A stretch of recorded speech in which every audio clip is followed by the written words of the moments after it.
Sunscreen application is one of the most important steps in your skincare regimen, and it happens to be my favorite step. So here are some sunscreens that I have been loving lately.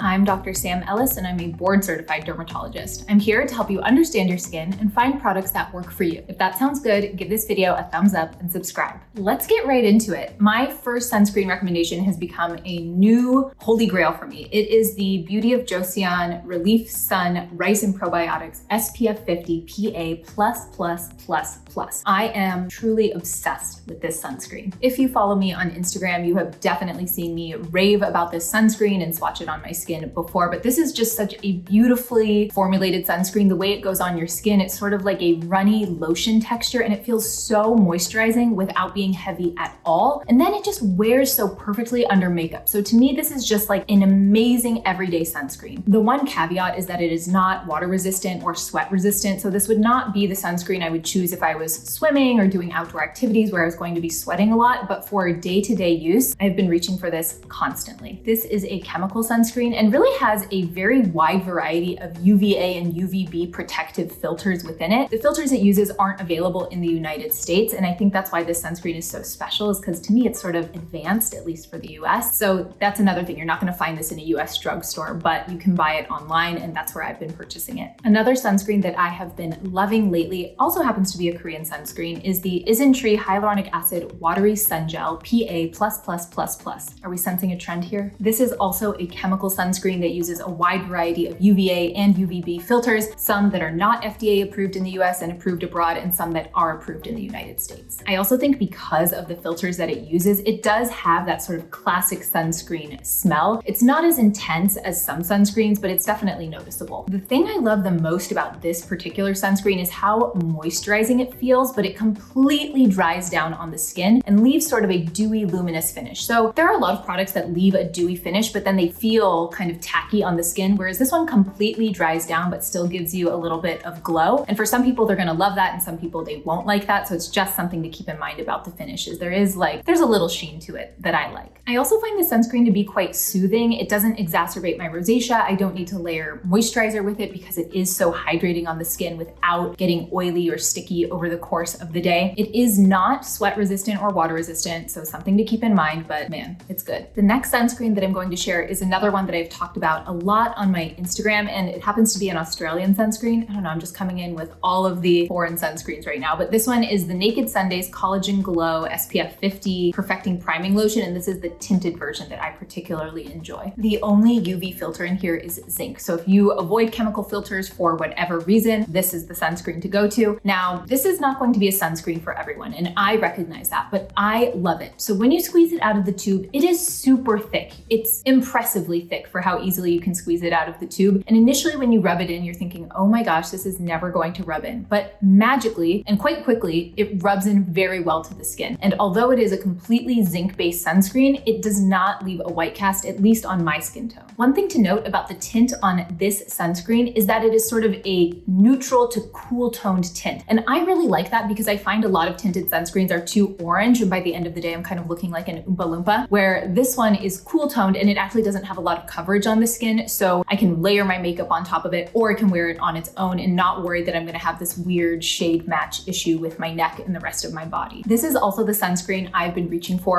outdoor activities because it has 80 minutes of sweat resistance. So this would be great in the ocean or swimming or just on a hike when you have sweat dripping down your face, which is me a lot of the time. So I really like it for that reason. Also because it's tinted and it has iron oxides in it, you get some visible light coverage. So you're not just getting protection from UV light, but you're getting protection from blue light, which can worsen melasma. And as someone who is recently postpartum and struggling a little bit with melasma, I will take all the help and boosts I can get. Another sunscreen that is a current favorite of mine is the La Roche-Posay and Thelios Shaka Fluid SPF 50. Now, there is a version of this available in the United States, but I'm sorry, the one I'm talking about today is the European version. It's better. This is a very thin, liquidy sunscreen. I actually like to apply it in layers because if I try to apply a quarter teaspoon to my face face all at once. It just goes everywhere. So I put on about half of it and then wait for it to dry down and then put on a second application in order for me to get the full SPF coverage that this product provides. But it is just such a nice, lightweight, dry down completely type of sunscreen. Now, if you have really dry skin, I think it's going to be too drying for you. Or if you are sensitive to denatured alcohol, I would skip this one because this does have denatured alcohol in it. But for me, when I'm going outside to do outdoor activities and I don't want a tinted sunscreen, this is the one I'm going for. The last sunscreen I'm going to share with you today is the Dermatologist Broad Spectrum SPF